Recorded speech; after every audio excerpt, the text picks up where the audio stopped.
This episode of the 10-Minute Drill podcast is brought to you by Thrifted and Gifted. Look good, feel good, do good. Check them out on Instagram at Thrifted and Gifted, THRFTED and GFTED, Thrifted and Gifted. This episode of the 10-Minute Drill is also brought to you by Knapp's Corner Nutrition, offering flavorful protein shakes, protein coffee, wonderful teas, and more. Check them out at 2121 Cinema Drive, Grand Rapids, Michigan. What's up, everybody? The 10-Minute Drill podcast is back. My name is Zach Cantaliche, and alongside me on the screen today is Luke Chirac and Noah Saul. Boys, how is quarantine? If it wasn't for the fact that we're doing this and I've been FaceTiming people, I'd be going crazy, honestly. I never thought that. Someone on an Android. Huh? How do you FaceTime someone on an Android? It's called not using FaceTime and doing either Snapchat or Google Duo. There we go.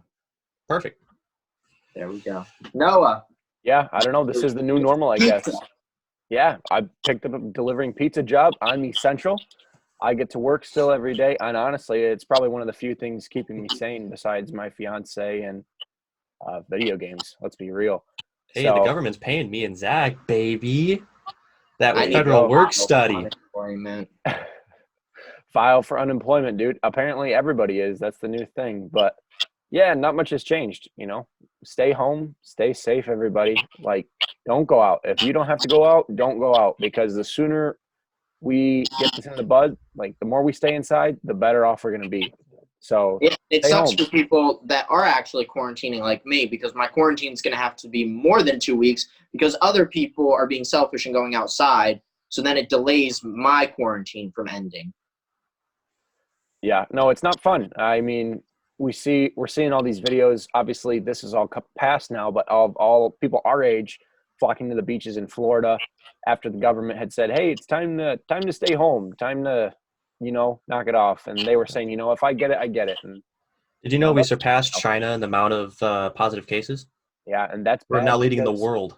We are a lot smaller country than China, so we don't always have to be the number one at everything. I don't know why we feel like we need to be the number one at everything. Like, I guess that's just an American thing. But seriously, guys, like, stay home, wash your hands.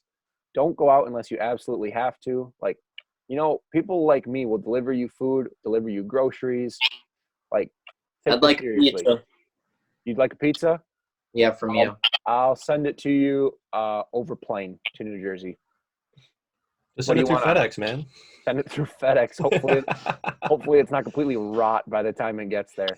I don't need your pizza. I'm in New Jersey. I got the good stuff. That's true. But yes, 10-Minute Drill podcast is praying for you all. Please stay safe. Please stay healthy. And please stay inside.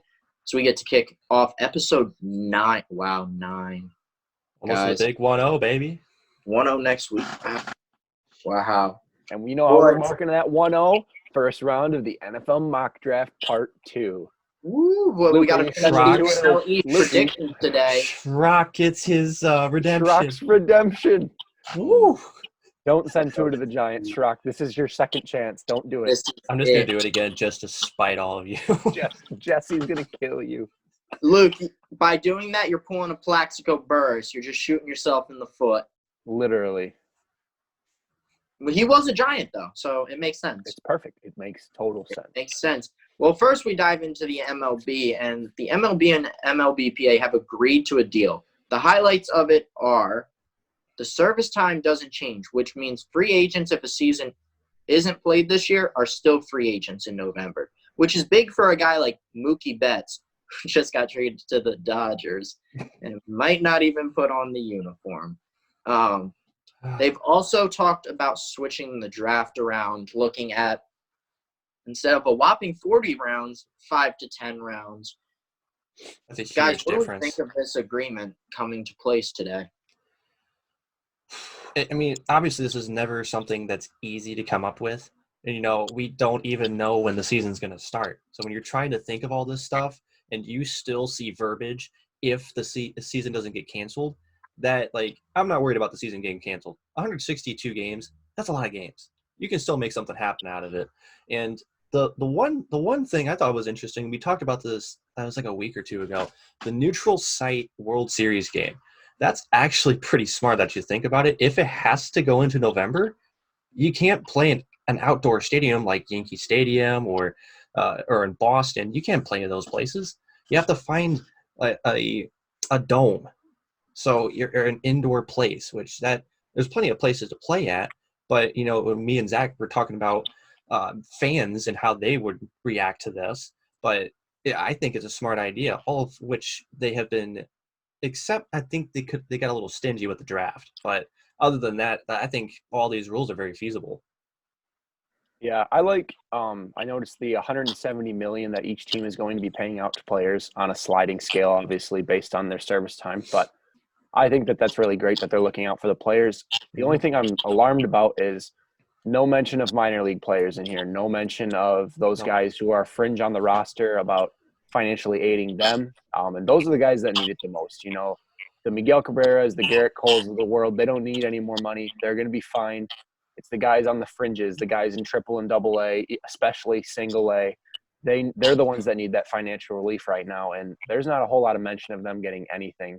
And it's not like they can go out and get work because everything is shut down. So those are the guys I'm really worried about right now, especially being affected by this work stoppage. Basically, it is a work stoppage. And What I love what people like Emily Walden are doing of the Athletic, mm-hmm. she set up a higher thing where, hey, if you need help finding a job or help financially, DM me and I'll get you hooked up with somebody. And she said that with companies as well, and they've done very, very good with that.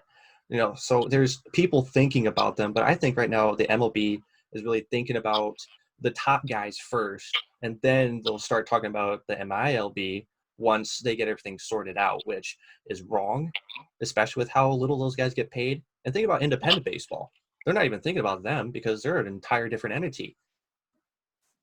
I think the biggest concern I have are not the top draft picks, but the later picks. Guys like Riley Terada, one of our guests last week.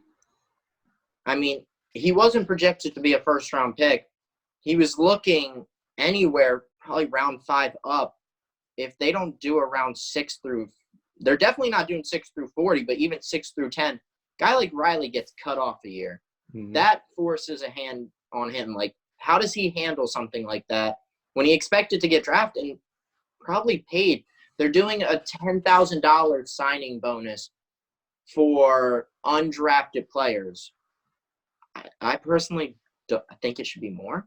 I don't like it at $10,000. I feel like there's more these guys could get, especially being drafted. You would have got more as a player who would have been drafted in the 6th round and now due to this won't be. And that's still more than what you get in independent leagues. Still, I like that the service time is going to stay. Because guys like Mookie Betts and Trevor Bauer, who are looking for paydays, do get the opportunity to still go get those huge paydays, and they shouldn't be held back for a year. Yeah, I agree with you, Zach, especially thinking about Riley and him coming on the pod last week. How much does this impact guys like Riley, considering going back for another year of school, playing another year of collegiate baseball, rather than pursuing that dream of playing professionally, especially with the draft being cut down? And like you mentioned, not a huge signing bonus for undrafted players. If that were to happen to Riley, I mean, I hope that this can all be sorted out, and I hope that his decision is one that he spends a lot of time thinking about. I'm sure he is already. But this puts a lot of guys who were, obviously there's 40 rounds of the draft. This is affecting guys basically from round 6 to round 40 on the decisions that they're going to need to make for their future. Like, these are not small decisions. And it's not as guaranteed anymore. Yeah, exactly. It's not. And everything is basically a free-for-all at this point for guys in that range. If they don't get drafted, they basically have to figure it out on their own or hope a team comes to them. And honestly, that's really tough for guys our age, 21, 20 years old, basically going out there and having to try to sell themselves and make a living. I feel like we're going to see a lot of guys go back to school next year and hopefully get granted that extra year of eligibility. Think about a guy who would have been drafted in the 12th round. Like, you were almost guaranteed, even if you slipped from the 12th to the 30th round, like, you're still getting drafted. If you're projected for the 12th round now, what's the point of entering a 5-round draft? Mm-hmm. Well, think about it this way. even if you go back for another semester, you're still paying, no matter how much of a scholarship you got for athletics or academics, you're still paying for that other semester. So you're taking that much more of a gamble. Like, what if you get injured and you can't go back in the draft? Or if you drop out so bad, which doesn't happen very often, what if you drop out so bad that no one's even going to take you? So you went from being projected into the 5th round or the 6th round, whatever, and getting whatever bonus you were promised or that promises, to going to absolutely nothing, but you have even more debt that you're worrying about at that point. I think the MLB lost for minor leaguer players, but I don't think finally the owners and the teams completely want an agreement, because guys who are going to – here's notable free agents. It's Mookie Betts, Trevor Bauer, Marcus Stroman, and JT Realmuto. All 4 of those players have been traded in the last 1 or 2 years.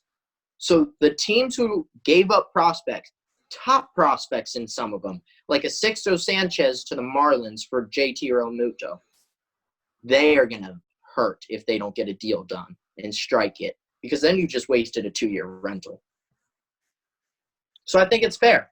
The teams actually lose for once in an agreement. Yeah, I'm very intrigued to see on another aspect how an 100-game season would play out, because I know that's the number they're shooting for at this point, is about 100 games. We always see, especially last year, Luke, you talked about it last week, the Mets made a huge run at the end of last season to make a push for the postseason, although they didn't end up making it. Cutting 62 games off the schedule, that's They're a an lot under of 500 team. Yeah, that's a lot of storylines missed.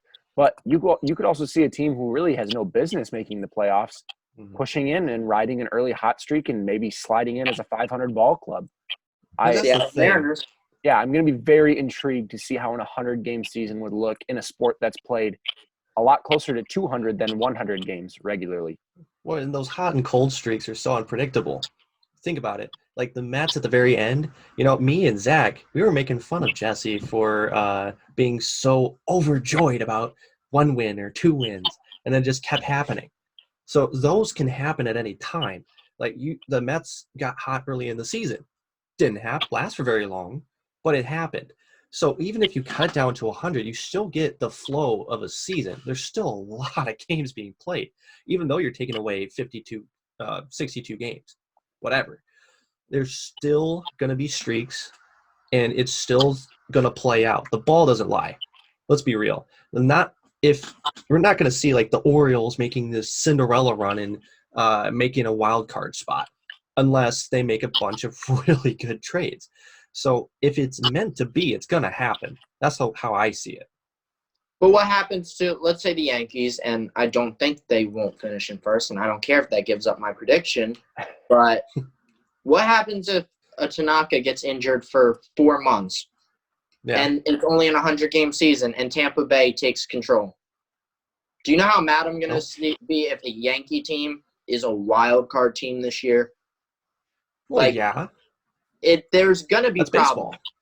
That's baseball. Baseball's unpredictable. We slide over to NFL free agency, and it's been fun. Our teams have been making signings. Luke, I will give credit where credit is due. The Saints look like the winner of our 3 teams so far in free agency. They've had some good signings. I hate them for taking Sanders. But there's 4 free agents out there that we're kind of head-scratching waiting for them to sign. Or is it 3? No, it's 3. No, it's 3. 3. My bad. I always think there's a 4th.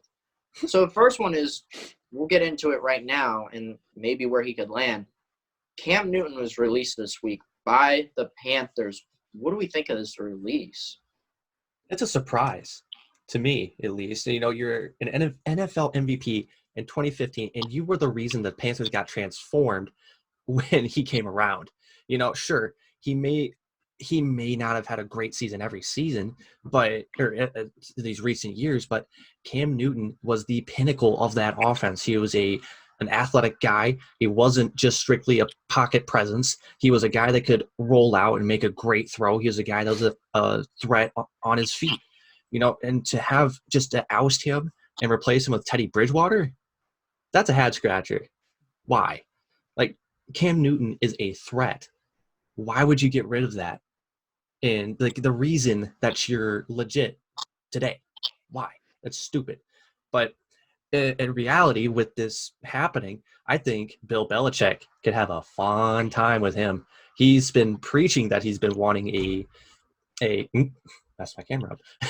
He's been wanting a versatile quarterback, someone who is not just a pocket presence like a Tom Brady. Here's your opportunity. Yeah, I mean, I floated the Newton to New England idea, but I don't know if that's kind of gotten the kibosh now that they've brought back the legendary Brian Hoyer on another contract. I don't know.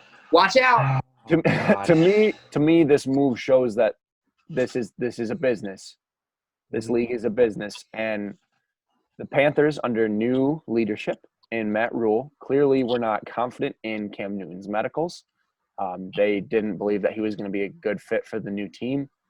His health really has declined these last couple of years. He's looked like a shell of that 2015 MVP. And they wanted to get out from underneath that contract because they were owing him a significant amount of money, and they could get out of it with not a lot of dead money on them.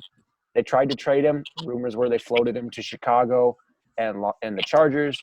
Neither team was very interested. Chicago decided to go with Nick Foles, which we've talked about, and I've expressed I'm not a fan of. I don't know if there's a landing spot for Cam Newton after this. In all honesty, I don't know if there is a spot where he's going to be able to swallow his pride and play backup quarterback because it's either New England or nothing at this point.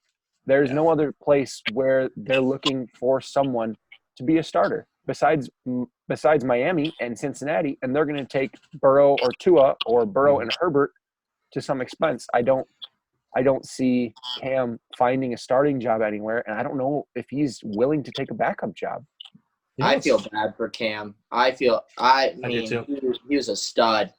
I think I'd love to see the medical tape. It looks like he's healthy from his workout videos on Instagram, but there's got to be something there. And his accuracy every year has just gone down more and more. And the Panthers always start hot. They look elite, and then they just burn out like a candle. Around week 6, week 7, they burn out. Cam's landing spot is it's a weird NFL year for quarterbacks, especially free agents. I personally love Teddy Bridgewater to the Panthers. I think him and Matt Rule are going to make some good friends. They're going to be a good team. I like it a lot. He has a lot to prove to me still. My favorite is Miami. Miami? I don't see Miami moving to sign him. We've heard all of the tank for Tuas and everything like that. I just don't see them bringing in a guy like Cam Newton. In all honesty, in seriousness, the best place for Cam Newton right now, if I'm Vince McMahon, I'm calling Cam Newton's agent and seeing what temperature he's feeling about playing for the XFL, being the face of the XFL, and being basically the entire league. No, he's not going to get that money. But he's going to get the chance to be the starter, prove he's the guy, play against less than optimal competition, and carve guys up. We saw what happened with P.J. Walker in the Houston Roughnecks. He comes in, plays well for the Roughnecks at quarterback, beats out Connor Cook for the job, and who did he sign with? The Carolina Panthers, which is why they were able to let go of Cam Newton and trade Kyle Allen. Clearly, the XFL does have some value.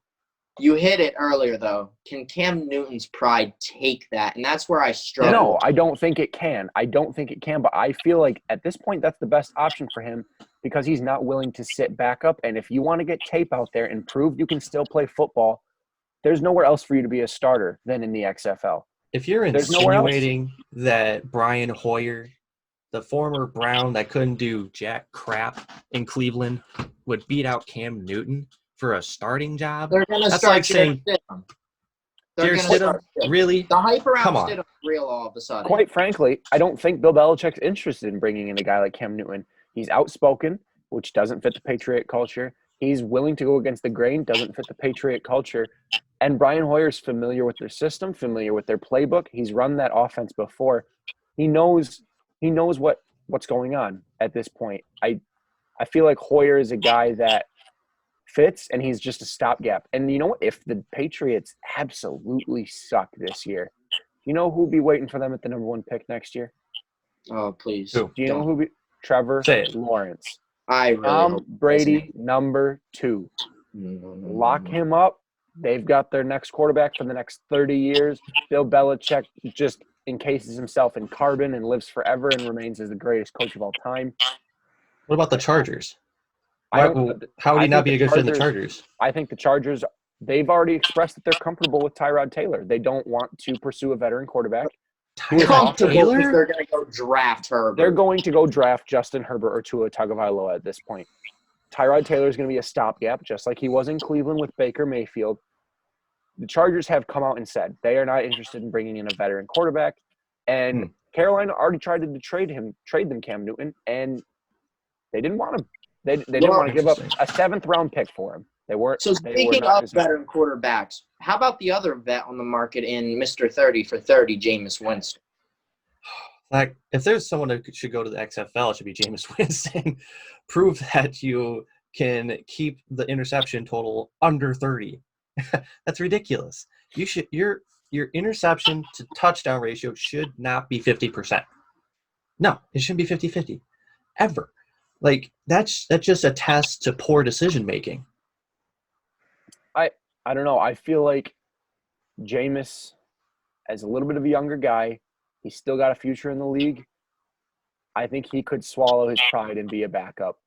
And, the perfect situation, in my opinion, would be to go sit behind the mountain man, Ben Roethlisberger, in Pittsburgh and be the backup. Because we saw what happened when they had to roll with backup quarterbacks last year. Mason Rudolph, booty.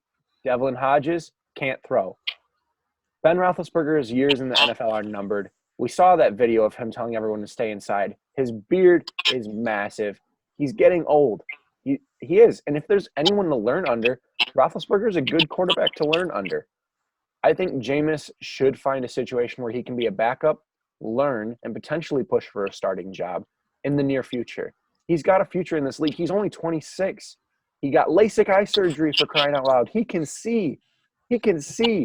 And to be honest, some of those 30 interceptions was the product of the Bruce Arians offense, which just wants you to chuck the football around a ton. I think that he would really benefit from a coach allowing him to sit and watch someone else. Jameis has always been the starter. He needs a chance to be a backup. He needs a chance to see someone else play and learn from them rather than just learning from himself. I see more realistically Jameis Winston to New England than Cam Newton. Yeah. Just because of the younger age. And I feel like, you know what? Because it's a double-edged sword in the 30 for 30. He threw 30 touchdowns, but he threw 30 picks. And I trust Belichick, of all coaches, to figure out how to make him not throw 30 picks. Mm-hmm. So I could see even like a spot like Miami. Like, I know they're going to draft one, but as a placeholder for a year, maybe try to prove something. I see that more realistic than Cam Newton. I feel like we're going to see Winston sign before Newton. Well, I also like the New England thing as well because, let's face it, I don't think Winston's pride could handle that, in my opinion, backup or a placeholder, especially a placeholder. Because think about it, these guys are elite football players that are paid millions of dollars.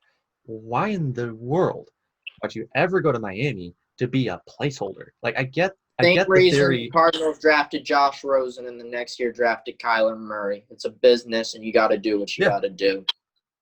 I agree with Miami, honestly. I could see that because if you go out there, that means they can take their time with whatever rookie quarterback they decide to go with. You don't. The strategy is not to. As we start topic 3 here on the 10-minute drill, we're choking up on my words. Joined by a special guest, our good and dear friend Nate Wangler. Nate, how is this pandemic going for you?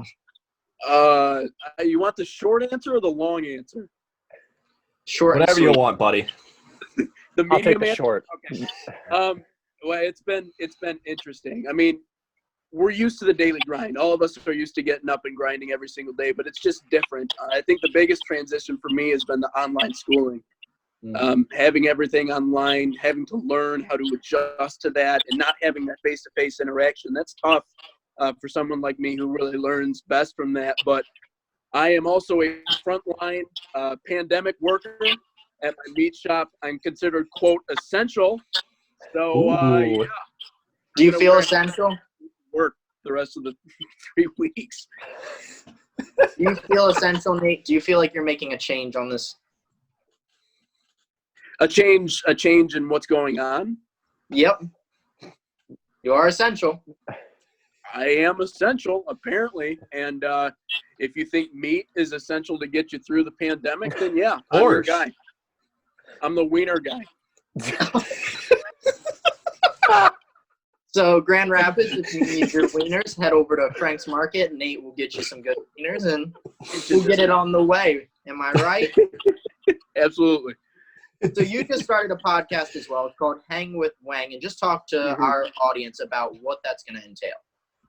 Well, so for 2 years, I kind of wanted to start a podcast, but I never knew what I wanted to do it about because I love sports. I love talking to sports, about sports with you guys. I like politics. I like news. I like film. I like everything. And it's tough for me to kind of nail everything down to just a niche podcast. So what I wanted to do was just basically create a platform where I can invite people on and just have conversation. It's just hanging with Wang. That's basically all it is.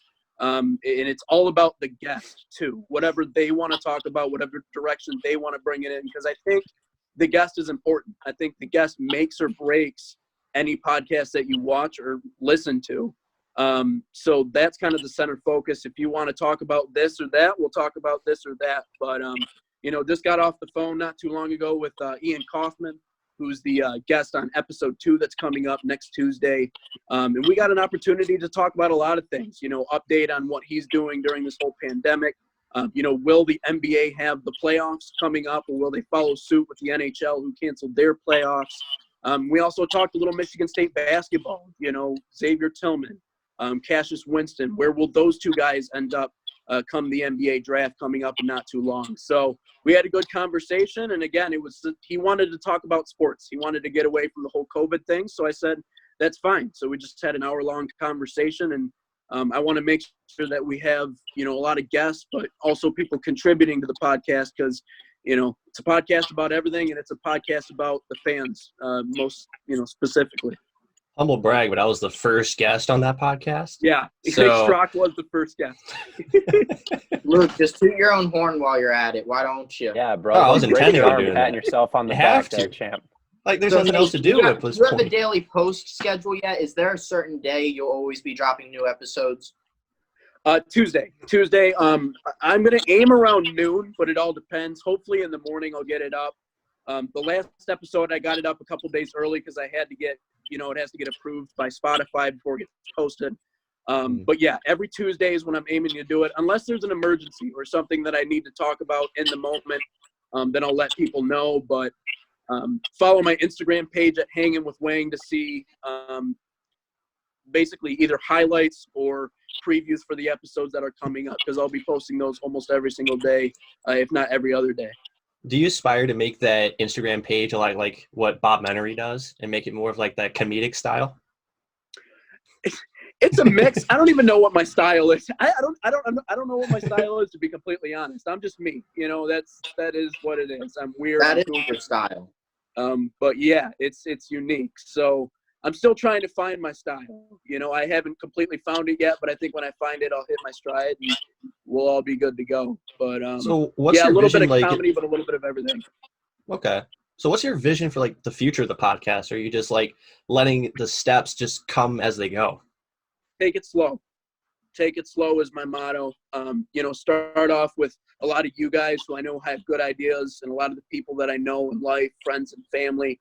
My hope is that I get to interview some, pretty notable names in the Grand Rapids area. I was thinking of bringing Dan Hasty on, Mike Coleman, the two broadcasters for the Whitecaps that I worked with this past summer. Maybe possibly bring on some prospects from the Whitecaps. Bring on some other names that I know around Grand Rapids, doctors, politicians that might have some other insights on things. So my vision is to start slow, build my basis, get the fan base going, and then eventually build up to interviewing some pretty notable names if I can get to that point.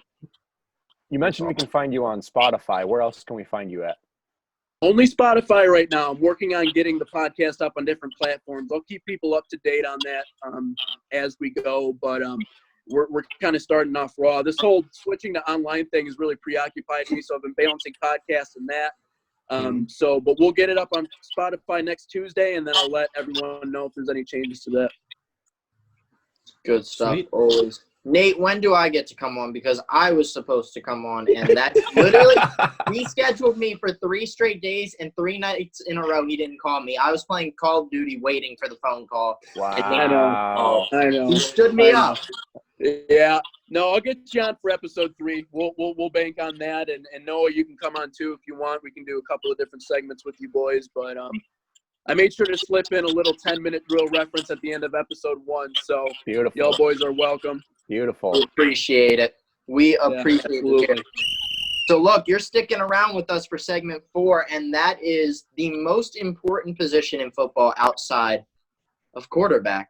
Boys, who wants to kick this one off? I know 2 of us are on a team here, so. Noah cleared his throat. Go ahead, Noah. The floor is yours. Yeah, go ahead, Noah. Get it. Yeah, so basically, Yeah, Noah. there's only one right answer here, and I know somebody else agrees with me, and it's offensive tackle.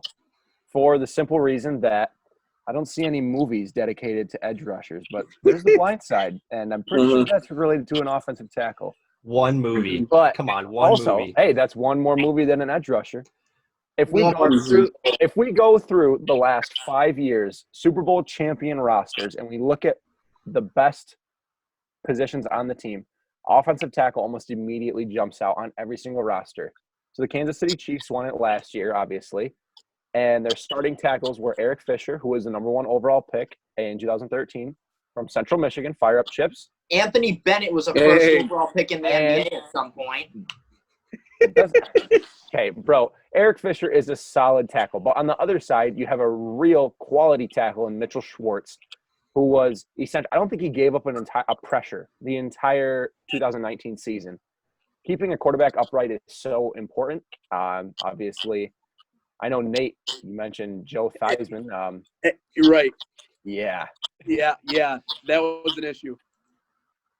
But can I butt in? Can I go butt with in for a it. quick Go second? with it. I know Okay, you're on all my right, team, hey. so run with it. Right. Okay, so we admitted quarterback is the most important position on the field, right? Everybody shake their head yes. All right. Who protects the most important position on the field from getting their head taken off or their leg chopped into? The Offensive tackle. line. You need an Tackle. elite athletic offensive tackle who can contain guys like Chase Young and make sure that your quarterback is healthy to play every single Sunday or every single Saturday. That's exactly why I think that's the most important position outside of quarterback. Now, there's obviously a good argument for defensive end, though. Obviously, you have to put pressure on the quarterback, but I think if you don't have an athletic offensive tackle, your quarterback is buttered toast is what he is. But think about it this way. At this point, you have to have somebody who can actually produce the points. That's what wins you ball games, am I right? Obviously, there's a defensive side to it, but think about it this way. The wide receiver, we already established quarterback's the most important position. Right. We all agreed on that. The quarterback, unless you are Patrick Mahomes or Lamar Jackson, you got to have somebody to actually score the points. So you have to have somebody to catch the ball and establish and if your rushing game gets shut down, you have to have the next best thing, your wide receiving core. Really? Who's Tom Brady thrown the football to for the last couple of years? Could you name any of those receivers? A lacrosse player from Ohio. And you know who had the biggest game in the Super Bowl when Seattle won? A guy they sent from Foot Locker named Paul Richardson Jr. Yeah. Hey, they're already in. You have to find them somewhere. Well, let's play a fun game. Let's play a really fun game. All right. I haven't even gotten my position in yet. 2015, the Carolina Panthers went 15-1 and went to the Super Bowl. Do you know who they had at wide receiver, Luke? Who? Corey Brown. Okay. And Ted Ginn were their starting wide receivers. Corey Brown and Ted Ginn, they won 15 games during the regular season and went to the Super Bowl.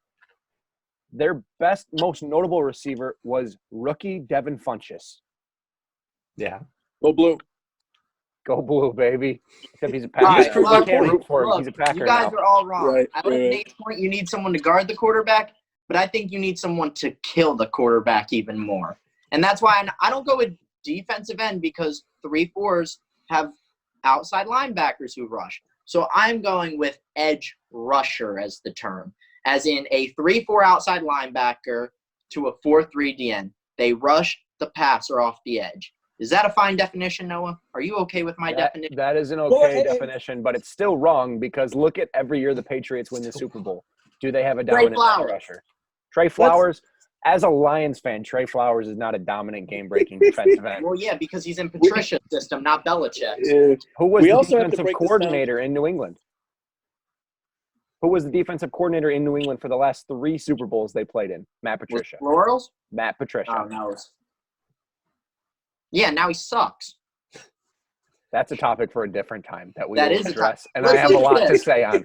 And I can talk about that on the Hangin with Wang podcast. Bingo. Yeah.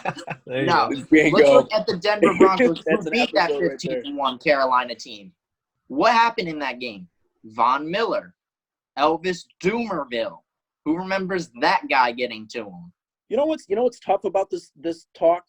We're talking about 2 completely different sides of the ball. Oh, yeah. And I understand.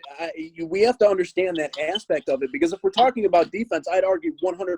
The defensive end is bar none the most important position on the field because if that guy can get you productive rushes every single time, you don't even have to send the blitz. So defensive end is extremely important on the defensive side of the ball, but these are 2 completely different sides of the ball. But I think those 2 positions, I think it's more 2 and 2A than it is 1, 2, or 3. I could agree both with that. second best in their impact on the entire football game. Agreed, You know, 100%. I just thought about this. Noah, you talk about New England and how they had no edge rusher. How did New England lose the Super Bowl to Philly? What happened? The Philly No, Nick Foles. no. Tom Brady had the ball with under 2 minutes left. And Brandon Graham, the rushing edge, came around the corner and stripped the ball. Where was the offensive tackle for that? He didn't win that game. Okay. I mean, Who we can play nitpicky. And it was critical. It was a critical play that he missed. That's why he's important because if he was there, it wouldn't have happened. Exactly. All right, see, that's a double-edged sword because I can say arguments. because the edge rusher was there, the game was won by Philly. I'm on the same page as Nate. I mean, we can't – they're 2 totally opposite sides of the ball. And we talked about before going live, I said that it was either edge rusher or offensive tackle, and there was no other alternative. Like Nate said, it's 2 and 2A. So That's why do all 3 of us agree that wide receiver does not win the debate? I swear, if I was actually next to you, I would smack the crap out of you. This is a yay. This is a yay vote. Yeah. I want to give a different kind of vote, but we're not able to do that on this podcast. Luke, wide receiver. Vote that has Tua going to the Giants at 4? It means I want to make a gesture, but I can't do it. Luke, right the now. wide receiver is so important they threw a touchdown for the Philly special. It wasn't. It was a tight end who threw it. It was Trey Burton. Oh my God, it was Trey Burton. It wasn't even a wide receiver. You still got to have someone catch the ball. You have to get the ball in the end So zone. why can't you Someone throw has it to to your catch tight the end? thing. Huh? Don't pay running back. Can you run it? Did we forget you can run the football into the end zone? Yeah, what if the rushing game is shut down? Where do you go then? Ooh. Huh? Oh, okay. Yo. So We Belichick got you had guys. this thing called a double tight end set that Rob Gronkowski and Aaron Hernandez looked pretty nice in. That just sounds like a receiving touchdown with extra steps. Just give it to the wide receiver. How The wide is receivers can get open because we can't name them. Shut They're up. nobodies. I don't want to hear it, Zach. I don't want to hear it. It's an important position. It's like saying kicker doesn't matter. Kicker lives matter. That's a Where are we different. going with this? Yo, where are we going with this? That's I a don't know. different debate going down. Yeah, I love how edge everyone rusher just is went the most silent. important. I love how everyone just went Offensive silent when I Offensive said that. tackle. It's edge rusher. Just look at this year's draft class. What is everybody talking about? What's going number everybody- 2? Yeah, everybody knows Chase Young's going number 2, but who's going after him? Mekhi Becton, Tristan Wirfs, Andrew Thomas, That's Isaiah not my Wilson. fault. All offensive Get tackles. around a cone. Dude, Hey, all hey. offensive tackles. Shout out Jalen Mayfield, Grand Rapids native. I can totally see him going to the NFL after next year if he remains healthy. Absolutely. He would be a game changer. But that's just a side note. But Chase Young, 100%. Thought I'd throw that out And there. he dominated me in basketball. Dude, who have you not played in basketball? Dude, I've played Yeah, I've played seriously. Jalen Mayfield. I've played Xavier Tillman. I blocked Dwayne Washington in high school. I played Oh, against God. James Beck. I've played against some pretty – Grand Rapids has some good players, and we lost Oh, they got- all of them. Yeah, they got a talent pool, and it's only growing.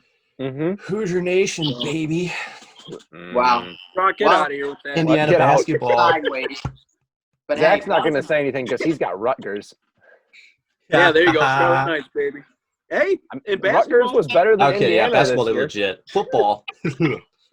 Ooh. I still won't say I'm a Rutgers fan. I don't new care. start. Yeah, Greg Schiano's back, baby. The Rutgers is headed to the promised land. There you go, man. That's what I'm saying. I want to see a competitive Rutgers. It sucks to see them not just do anything. You're almost like, well, why are they here? In You know, any they're like sport. the person in any that sport. right. They're That's like the why person none that of us came to the pay party that attention. you're like, who invited them? You They are know, You know, a surprising whipping boys. comparison. They're the Kansas of the Big Ten. Have you ever In thought terms about of that? football? In Well, terms just of in football? terms of sports I in hope you're general. not talking Dude, basketball. they're We're like the basketball. Their Rochester of the basketball West team. Conference. No, what I'm saying is like Kansas is only known for like basketball. Football, they suck. Baseball, they're eh. Rutgers is only known for basketball for this year only. Rutgers Yeah, is They were known for nothing non-existent but before this partying. year. But still, you see where my comparison is. I can't see it. Yes, No, not. I can seeing it. only see it because for the 1 year. Nate, I'm gonna After, shove that if we beard talk off your face. 2018 and beyond, no, I can't see it. Rutgers is known for parties, and that's it. Yeah, Fair enough. There's And the a reason Dirty they drink on Sanchez? Saturday because And they the don't Dirty want Sanchez. Ohio State beat them. Rutgers should be in the MAC. They wouldn't even be the best team in the MAC. Sports. That's the best part. They would lose to like Toledo and Western every single year. Yeah, I think Central would have beat them this year. All right. Well, that's the whistle right there. Nate, thank you for joining us. We got sidetracked, but hey, it was a good time talking to you. Absolutely, boys. Thanks for bringing me on. Everyone, Make sure you check out the Hang with Wang pod. Hanging There with you Wang. go. Yeah, yep. And hit me up on Instagram at Hanging with Wang, and new episode coming out every Tuesday. All There we right. go. We appreciate you, brother. We'll talk to you soon. Alrighty, boys. Catch you later. We thank our guest, Nate Wengler, once again, and check him out with the Hang with Wang podcast. Great talk with Nate, even though he was wrong on the offensive tackle. He's 100% right. Yeah. All right. Even though I Shut disagreed. up, Luke. You said wide receiver. Shut up. Don't want to hear. Yeah. I'm just going against you, man. You Whatever. fried me in that segment, man. Come on now. Dak against the world. I'm down with it. We move No, on. Schrock to against the world is what it is. Well, it's going to be when you say wide receiver. And Tua to the Giants. You deserve it. All right, we don't bring that up again. Well, boys, our 6-week adventure has come to a close after this one. The AL East is our final division prediction. Do we just want to skip 5th place and just real make it quick? I think we all have the same team. Oh, I guarantee it. Baltimore? New York. Baltimore. Oh, wait. My bad. I'm kidding. Baltimore. Yeah, Baltimore's just not ready to win. They need some young guys to come up. Austin Hayes could have a good year, and, the real question is the development of Adley Rutchinson. That's all it is. Well, they're in a pure rebuild right now. You're looking at they're just looking for trade assets. They're hoping for Alex Cobb and Michael Givens to have a bounce back year just so they can trade them away. When you're at that point, it's not looking good for you. Yeah, I'm a big fan of Alex Cobb. Not bad. I don't know. I look at this team. They're definitely nothing special in my book. They're a lot like a team we previewed last week, the Miami Marlins, who are perpetually rebuilding and not successful. No, they're just praying to God that Adley Rushman pans out. Mm-hmm. Oh, he's going to pan out. Don't you worry. So we slide over to the 4th spot. Who wants to kick this one? I can take this one. I have the Toronto Blue Jays, and I like the Blue Jays. Don't get me wrong; they've got a lot of really young cornerstones to build the franchise on. They've got my boy Vladimir Guerrero Jr., who I've got in our dynasty league. Love that guy. Bo Bichette, big fan of him as well. Biggio, there's good young pieces there, but they're still quite a ways away from competing. I see them selling at the deadline, especially Ken Giles at closer, or Giles or Giles. I can't remember up. Ken Giles, you got it. Ken Giles. They're a good closer is not something that you're going to see often on a team that's rebuilding. So they'll be able to ship him out at the deadline most likely for something. I mean, if the season even does end up happening or in whatever abbreviated form it happens, I think they're going to be sellers at the deadline and just acquire more pieces for what looks like a bright future. Oh yeah, like I love their offense, love their bats.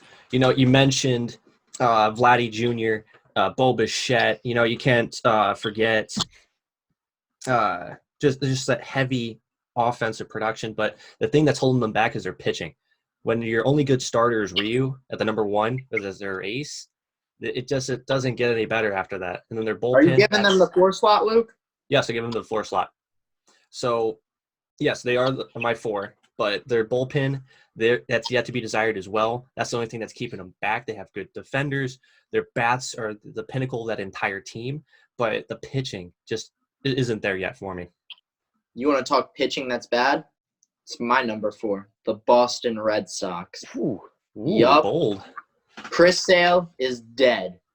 Dude. He's gone. Rest in peace. Dead. Wow. Just gone. Tommy John, After right? Eduardo Rodriguez, Nathan Eovaldi has struggled. Martin Perez isn't good. Colin McHughes is coming off an injury. And who is Ryan Weber? I don't know. We're going to find out together, though. Their bullpen still is a disaster. Look, they're going to be able to hit the ball. Rafael Devers is really good. Xander Bogaerts is really good. The outfield's still good without Mookie, but I don't like Boston this year. I'm putting them in the 4 slot. Shocking that a Yankees fan doesn't like Boston. Shocking. You know what? I would give credit where credit's due, but I don't want to say they're going on a rebuild, but it's a retool. They have a new GM, and Hein Bloom doesn't like spending money, and Xander Bogaerts is due for a payday, so I don't know what's going to happen there. Yeah, you can't have that good of a dynasty and not pay people. You know, it just doesn't happen. You have to have. Well, you have to be able to spend a bill. It works for the Tampa Bay Rays. They're doing pretty well with it. And that's where Hein Bloom comes from. So I trust him. I hate that he's there, but I just don't trust this team. And I give him the 4. Luke, start us with your number 3 in the division. Number 3, I'm going – I honestly got the Red Sox. So my 2, 3, and 4 were very close. Like the Red Sox, I agree. The pitching really isn't there. You lost Chris Sale to a devastating injury that's going to take him out for at least a year or so, maybe a year and a half. But I getting rid of Mookie Betts, you know my opinion on that. That's a terrible trade. But there's still some pieces in J.D. Martinez. You still have some pieces in Nathan Eovaldi in the bullpen, along with Rodriguez at the 2. So you have enough pieces, but you have to fill in those little holes, like who's going to take over for Mookie, who's going to step up for the ace spot in the rotation for Chris Sale. At this point, it's just merely we got to get the season going to see how the Red Sox are going to fill in those little holes, and they're going to build upon what was a bit of a lacking season in 2019. Yeah, so I have the Red Sox at 3 as well. They were really teetering on the precipice of 2 for me, but when the Chris Sale news broke with the Tommy John, that was all I really needed to push them down to 3. There's quality players there, no doubt. Devers, Bogaerts, J.D. Martinez. This is a team that's not far removed from being one of the better sides in baseball, and they still have a decent core of that former squad. Obviously, the pitching rotation, we've all touched on it. It's lacking. It's going to be tough, especially with the arms on both teams ahead of the Sox in the division. I don't see them finishing above 3rd place. They could even finish in 4th, to be honest. Well, my number 3 goes over to the Toronto Blue Jays. And, I really like this team, honestly. You talked about the pitching rotation. But Ryu came off a stellar year as a Dodger. Now, it could just be a fluke. He got his payday. Yeah. He's going to go back down. But they signed another international Japanese pitcher who's really good. I can't get his name off the top of my head right now. I like Tanner Roque at the 2 spot. Matt Shoemaker's a good pitcher. And then the lineup, I think, has so much potential that I had to give them the 3 over Boston just because there's a couple lackers. But I think Bo Bichette and Vladdy Jr. are going to destroy it. Derek Fisher was a sneaky addition. I love Gurriel Jr. out and left. I think Biggio's a really good second baseman. And Travis Shaw was a sneaky pickup at first. I think it's a good team. I think they have an actual ace, and I think that's why I slide them in the 3. We'll head over to 2. I can kick that one off. I have the Tampa Bay Rays in the 2 slot. Their pitching rotation is really good. I love Charlie Morton, Blake Snell, and Glasnow as long as they can stay healthy. Yep. The lineup, it's good, but it's not great. You know, I think Austin Meadows will be an all-star. I think the ceiling on that kid is beyond high. Outside of that, you're looking at a lot of question marks till you get guys like Wander Franco up. I like Zuno. I like Adames.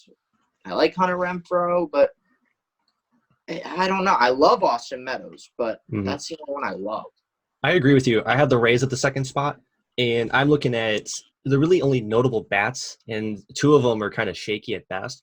Kevin Kiermaier, Austin Meadows, like you mentioned, and Brandon Lowe. I thought those three guys stepped it up last year in the lineup, and I absolutely love Blake Snell. That slider is absolutely dirty, but Snell, Glasnow, and Morton in that starting rotation, solid. Now the 4 and the 5, those are kind of toss-ups, but what 4 and 5 in the rotation with any team is a toss-up. You know, that's normal. So, and I'd like to see a little bit more build in the bullpen, because if your starter can't go that 7 innings, then you got to find somebody that's quality enough to get you out of those innings. And I don't think that the Rays' bullpen is solid enough and consistent enough to make that happen. Yeah, obviously I would be kind of foolish to put the Yankees at 2, so I also have the Rays at 2. They do a great job with the small payroll they do operate on, fielding a quality team. We've all touched on the starting rotation. Hopefully Blake Snell can rebound from what was a pretty tough last season for him and refine his old form. They've got, Yanni Chirinos and Ryan Yarbrough looking to nail down the 4 or 5 spots there. Hopefully they can figure that out. And Nick Anderson looks to be taking the closing job to start the season. We'll see how that goes. The Rays are not afraid to be rotational in the bullpen if that's what it comes down to. Opener. They're one of those. They were one of the pioneers of the opener. And Oh yeah, we touched on the fact that their bats are not incredible, and I feel like that's what's going to hold them back from really pushing. We all touched on Hunter Renfroe needs to bring his game up. Austin Meadows is a stud. Hopefully they can get more production throughout the lineup, but I feel like that rotation is strong enough, and I feel like Snell is going to have a bounce back year. It's going to be able to hold them down at the 2 slot. The funny thing is the 2, 3, and 4, they all kind of complement each other. Like if they were one big team, they would be a perfect super team. You know what I'm saying? Because there's the deficits for each team are different for each one. And that's what makes all of those guys so close, but not enough push to get them past the Yankees, who is is incredible. Let's be honest. We'll keep rolling with that, Luke. Your number 1 team. Yankees. They as long as both Judge and Stanton don't go cold at once, then you're not going to have to rely on your depth, which they have tons of. And every time I talk about the Yankees' depth, I love talking about Clint Frazier, because that guy got blue balled by the Yankees time and time again last year. Like he would come up for like about a month and get sent back down because they pick up Giancarlo Stanton, or they pick up somebody else that just shoves them right back down to Scranton, which sucks because he's one of my favorite Yankees. But, that just attests to how much power that lineup has. The starting rotation, adding Garrett Cole, that's incredible. The fact that they got him after his time at the Astros is incredible.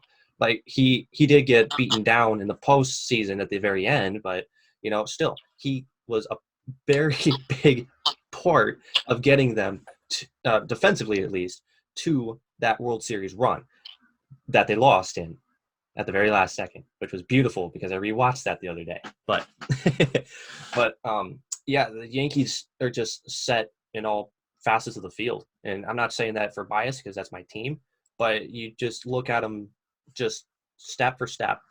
They check off everything. No, I'd love to hear you talk nice about the Yankees. Okay. I mean, I do too. Honestly, if we took a team, like Luke mentioned, with the Rays pitching staff, the Blue Jays youth, and the Red Sox established starters, I don't even know if I would take them over the Yankees at this point, because the Yankees have basically reassembled the evil empire. They have returned. They're ready to come for the throne, but they're not going to win it all. I'm sorry, boys. It's not going to happen, especially now that Severino is down to Tommy John. The rotation is looking a little dicier than it did. Don't get me wrong. There's a lot of talent in that team. They'll Don't find try and stop me. Don't. There's a lot of talent in I'm that. not stopping you. That's Yankees in 5. Yo, no. Dodgers in 5. And I'm saying nice I things knew right you were now, that so guy. you should just stop. Continue the sweet talk. DJ LeMahieu is fantastic. I love him. He's a great leadoff hitter. It's not so much that Judge and Stanton need to avoid going cold. It's that Judge and Stanton just need to be on the field at the same time at this point. Both those guys have all of a sudden become made of glass and cannot seem to get right. Gleyber Torres, absolutely love him. Apparently, so does Al Avila, so much so that he openly demanded him in trade talks, which was just absolutely outrageous. Never going to happen. But No. the Yankees are going to be the best team in the AL East. It's not going to be very close, quite frankly. Mhm. But I think that the rotation is going to show up in the postseason. It's going to hurt them a little bit. The lack of back-end quality starters is going to be problematic, honestly. Garrett Cole can't pitch every single game in the postseason, and it's going to show up. But they're You tell Garrett Cole what I you think they're do. going to be in the World Series. Don't get me wrong. I think they're going to be in the World Series. I just don't think, unless the Dodgers start facing some injuries the way the Yankees have, I don't think that the Yankees are going to win it all this year. But they're definitely going to go a long ways. Well, my biggest concern is like the Yankees have a really good power lineup, but how consistently can they be a contact hitting lineup? That's my big thing. And everybody's going to go cold at one point or another. But the thing is, can you put the ball in play and can you produce runs when you can't hit home runs? And that's going to be the big factor that keeps them above, and that will be the big factor once the World Series comes when they get there, because they are going to get there.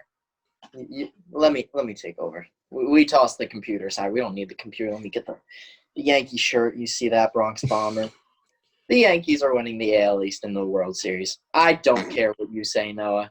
They are winning the World Series. And you know why? Because Garrett Cole is going to dominate. Garrett Cole is going to kill them. And this is what I said last year.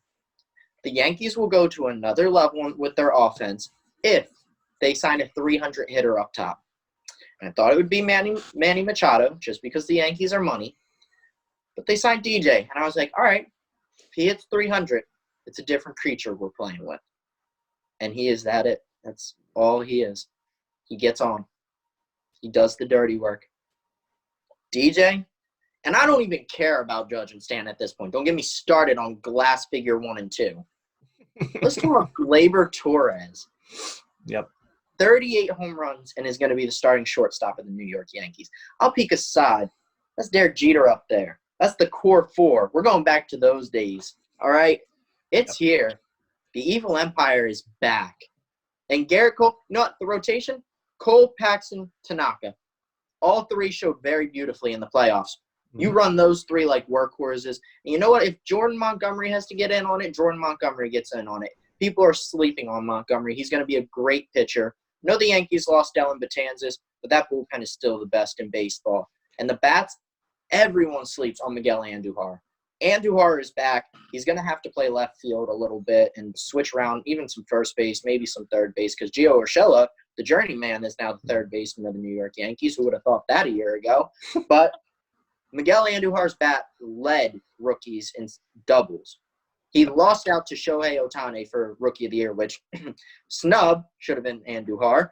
Andujar's back. That's just another bat. He's going to be a 280, 290 hitter. If you put him in the – I don't think this will happen realistically, but the 2 or the 5 or 6. 5 or 6 I see more realistic. He's going to hit people home. This lineup is the most dangerous in baseball. It's second to none. This is a well-oiled machine ready to run. And even with injuries, guys like Clint Frazier will get their shot.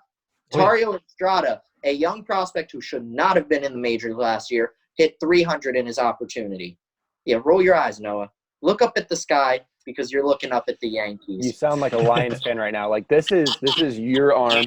This is the hopium, and you're just injecting it like straight into the vein. Dude, I'm a heroin addict for the hope. Oh, dude. You realize that you said James Paxton is going to carry you through the postseason? James Paxton's not even right now. And who says he's going to get right? He's dealing with shoulder issues. You let him. He'll be back. Don't you worry. Don't worry your little head about him, okay? That injury is not going to take him out for the whole season. Because Dude, he threw can't just deny 7 the strong fact- innings against Houston. You can't just deny the fact that shoulder issues are not worrying for pitchers. No, It is. not for James Paxton. Dude, that's what happened with Chris Sale. Chris Sale was like, "Oh, my shoulder, my arm's a little sore. You know, haven't been feeling great." Went out and threw a simulated game. And they're like, "Yeah, you need Tommy John." Like, Chris Sale's built like a twig. okay, be that as So it what? may, that doesn't mean he has to get Tommy John every year. Dude, I don't know. I feel like He's not the only twig in the major I'm leagues. just saying, James Paxton's gonna be good. He had his moment. He earned the pinstripes. That is the saying around here. You have to have the moment to earn your pinstripes. James Paxton had that moment. I trust in him now. I don't need to worry anymore. Well, Ending here's the the thing. season last year, his last 12 starts were phenomenal. Top of the league, up there with Scherzer, up there with Cole. James Paxton can be an elite pitcher. I trust in him. And Here's the Masahiro thing Tanaka about in shoulder playoff injuries. time, Tanaka in playoff time, it's Tanaka time, baby. The job is done before it starts. Yeah, Tanaka has been a very reliable pitcher for the Yankees. But here's the thing about shoulder injuries. Like, yes, do they take some time to recover from? Well, that's episode 9, boys. It's been lovely. Stay healthy. Wash your hands. Stay inside unless you're essential, like a pizza delivery man or the wiener man at Frank's Market. Boys, good talking to you. We'll see each other next week. Take it easy, guys. Mock draft But the season, flowers let's don't go. seem to matter. There's color in the trees. I love the rain in Indiana, but it's time for me